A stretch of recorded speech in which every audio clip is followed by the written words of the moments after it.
Je ne sais pas ce que tu fais en ce moment, mais sache que si tu as un baccalauréat en mécanique, cette vidéo, elle est faite pour toi. Je ne sais pas depuis quand est-ce que tu as eu le baccalauréat. Je ne sais pas si tu as eu le baccalauréat, ça fait 1 an, 2 ans. Je ne sais pas si tu viens d'avoir ton baccalauréat en mécanique et que tu te poses encore la question, qu'est-ce que je peux faire pour mon baccalauréat? Sache que dans le cadre de cette vidéo, je vais essayer de t'apporter des éléments assez concrets, assez factuels pour t'orienter dans le sens d'avoir une meilleure formation, une formation qui va te donner directement accès au monde de l'emploi. Je m'appelle Ariel Francis Kemeni, c'est la première fois que tu m'écoutes, mais que tu vois cette chaîne, sache qu'ici, on parle de tout ce qui est domaine maritime, de tout ce qui est opportunité maritime. Effectivement, dans le cadre de cette vidéo, je vais t'encourager également avec ton baccalauréat à pouvoir t'orienter dans le secteur maritime. Est-ce que tu savais qu'avec un baccalauréat en mécanique, tu peux facilement t'insérer dans le milieu professionnel? Je te garantis, mais encore plus loin, si tu viens du Gabon, si tu viens du Congo-Brazzaville, ce sont des filières et des métiers, si tu veux, qui sont accessibles pour toi, où il y a un grand besoin de main-d'œuvre sur le marché. Mais le problème, c'est que beaucoup de jeunes ne sont pas assez formés ou alors ne connaissent même pas la formation. Donc, ce que tu devrais savoir pour pouvoir accéder à cette formation, c'est que pour pouvoir bénéficier ou bien utiliser à fond les privilèges ou bien le diplôme que ton baccalauréat en mécanique te donne, même si tu es au Cameroun, sache que cette vidéo également est pour toi. Sache que quand tu as un baccalauréat en mécanique, dans nos pays ici en Afrique francophone, notamment les pays comme le Cameroun, le Gabon, le Congo-Brazzaville, c'est généralement la fin. C'est très compliqué après de s'orienter parce qu'en fait, après un baccalauréat en mécanique, d'autant plus ce sont les baccalauréats en mécanique auto, généralement les universités professionnelles proposent des formations dans le SAV, donc dans les services après-vente automobile, ou encore, est-ce que tu iras aller à l'université où tu n'es pas très sûr de la qualité de la formation, ou est-ce que, voilà, après, il y a beaucoup de questions que tu vas te poser par rapport à tes aînés qui sont passés déjà là-bas. Est-ce qu'ils ont eu du travail? Est-ce quelle est la réalité du monde professionnel pour eux? Est-ce que tu as la capacité de pouvoir faire un concours où tu vas passer ce concours? Et bien même si tu passeras ce concours, comment ça se passe après? Quels sont les salaires qui sont après? Comment ça se passe après qu'on a ces concours qui sont déjà des concours pour des élitistes? C'est pour des gens, des parents généralement un peu négociés pour privilégier les enfants. Et même quand on parle de concours, quels sont les concours que tu peux faire? Dans le cas du Cameroun, par exemple, c'est ceux qui ont fait l'INSET ou Polytech. Et aujourd'hui, pour faire l'INSET, non seulement on connaît comment ça se passe, mais encore, aujourd'hui, ces écoles n'intègrent plus. Donc, tu te rends compte à la fin, c'est que malgré ton baccalauréat en mécanique, tu peux pas faire, c'est compliqué pour aller à l'université parce que, comme je disais, après, tu n'as pas une certaine visibilité pour l'avenir. Est-ce que tu vas aller faire l'école professionnelle? Parce que voilà, l'école professionnelle, aujourd'hui, on connaît un peu comment ça se passe du business. La réalité du terrain, c'est que les formations ne sont pas compatibles aux besoins des entreprises.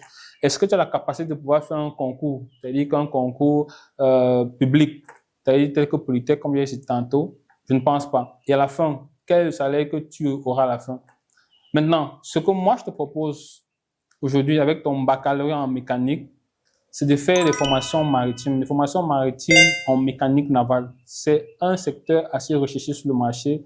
Les entreprises qui opèrent dans ce milieu ont un grand besoin de personnel. Donc, je t'encourage fortement. Donc, si tu veux savoir comment ça se passe, je te conseille déjà de nous contacter. Il y a le numéro qui va s'afficher en bas de la vidéo.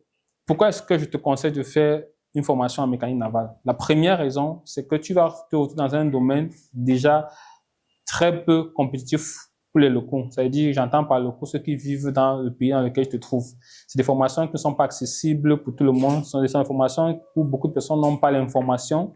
Donc, je te donne cette information aujourd'hui, déjà en sachant que la main-d'œuvre sur le marché est assez demandée.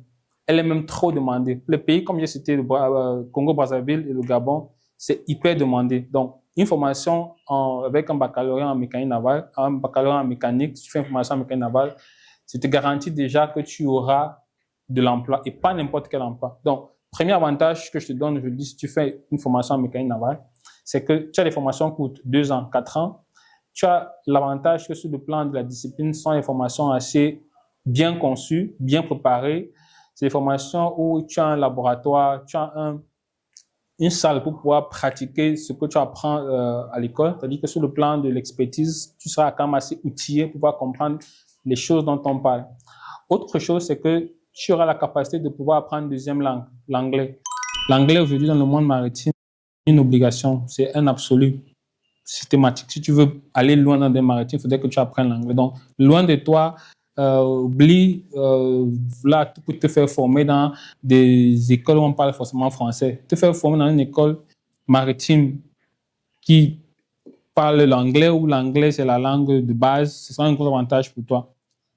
Autre chose, c'est le milieu dans lequel tu vas exercer. Le milieu dans lequel tu vas exercer, c'est un milieu qui te donne l'opportunité de découvrir d'autres nationalités, d'avoir un carnet d'adresse, d'échanger avec plusieurs nationalités, de travailler sur différents systèmes. C'est aussi ça la beauté du travail dans le domaine de la mécanique navale. C'est-à-dire que tu n'es pas concentré sur un seul système. Tu as plusieurs systèmes pour pouvoir davantage avoir une certaine expertise, une expérience.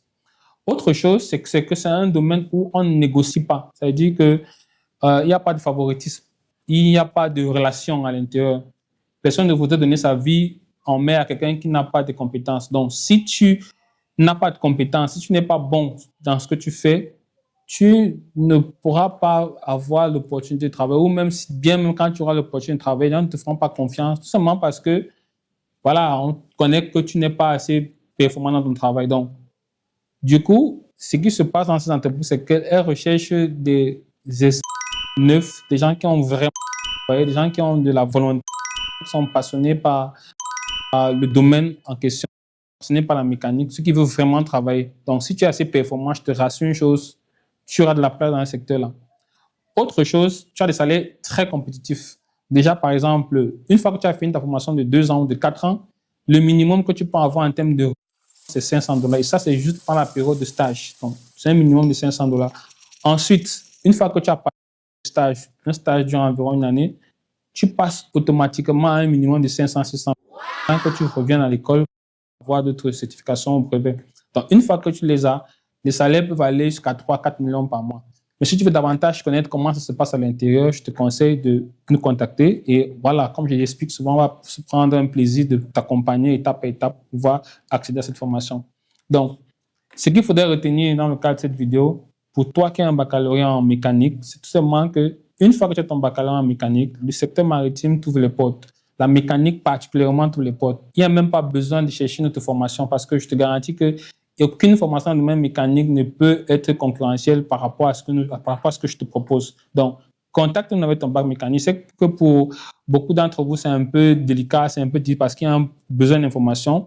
Et généralement, ceux que j'ai me demandent un peu par rapport au coût de la formation, le reste, où est-ce qu'on peut se former d'ailleurs. Donc, je continue en te disant simplement que si tu veux te former dans le domaine de la mécanique navale, si tu es dans ces pays que j'ai cités, ça veut dire que si tu es au Cameroun, si tu es au Congo-Brazzaville, si tu es au Gabon, et que c'est une formation qui t'intéresse et que tu veux en savoir un peu plus, la formation en elle-même se situe au Ghana, à Accra particulièrement. Donc, c'est une université dont il y a 5 pays qui sont membres, à savoir le Cameroun, le Ghana, la Gambie, la Sierra Leone et le Libéria. Ce sont les pays qui ont fondé cette université. Cette université-là a presque 50 ans aujourd'hui et elle a formé la plupart, j'ai envie de te dire 90% des marins dans la sous-région que tu verras viennent de cette université-là et sont des marins hyper bien formés. Donc, tu auras l'occasion d'accéder à l'université, à cette université avec notre accompagnement. Ce qu'il faudrait connaître, c'est que une fois que tu intègres l'université, à la fin de ta formation, tu as des entreprises sur place à l'université qui recrutent. Et également, tu pourrais rentrer dans ton propre pays pour pouvoir bénéficier de l'opportunité que les entreprises, les multinationales qui sont sur place offrent généralement. Donc, la formation, elle est très simple. La formation, comme j'expliquais dès le début, elle est axée sur beaucoup de disciplines. Dans les 6 premiers mois, on t'impose vraiment au-delà des connaissances théoriques et pratiques, je veux dire de l'apprentissage conventionnel, traditionnel des universités, tu as une activité physique beaucoup plus intense. C'est-à-dire qu'à la base, tu dois faire énormément beaucoup de sport, un peu comme chez les militaires. Tu dois avoir une certaine tenue, on t'apprend voilà, la discipline, l'humilité, on t'apprend comment est-ce que tu dois t'adresser aux gens, on t'apprend le domaine de la marine avec ses exigences.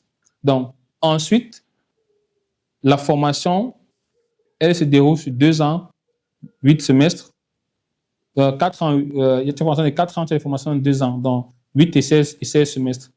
Donc, ensuite, qu'est-ce qu'il faudrait comprendre? Il faudrait comprendre seulement qu'en termes de coût de la scolarité te revient généralement entre 2 millions 2 et 2 500 000 francs sur une année, c'est-à-dire que pour les 2 semestres. Et les 2 semestres, il faudrait comprendre que tu es nourri, tu es logé, tu as même des soins médicaux que l'université t'offre et tu as y compris le coût de la scolarité également est compris à l'intérieur. Donc, tu feras des calculs rapidement, tu verras si aller étudier là-bas est plus rentable ou bien plus économique qu'étudier sur place dans ton pays et tu verras ensuite les possibilités. L'avantage, comme je disais tantôt aussi, tu peux revenir et challenger également ceux qui sont formés localement dans les mêmes activités si tu ne veux pas forcément aller en main. J'espère que cette vidéo t'a intéressé, j'espère que tu as aimé cette vidéo. Si tu voudrais accéder à cette université, si tu voudrais davantage comprendre comment est-ce que ça se passe, comment est-ce que tu peux t'orienter, si tu as des questions, si tu voudrais un accompagnement spécifique, tu nous contactes via le numéro qui s'affiche en bas de la vidéo et on va t'aider à pouvoir accéder à cette université-là et davantage t'orienter en ce sens-là. J'espère que tu vas t'abonner et que tu vas laisser en commentaire toutes tes interrogations et j'espère te voir la prochaine fois. Ciao, ciao. Bye bye.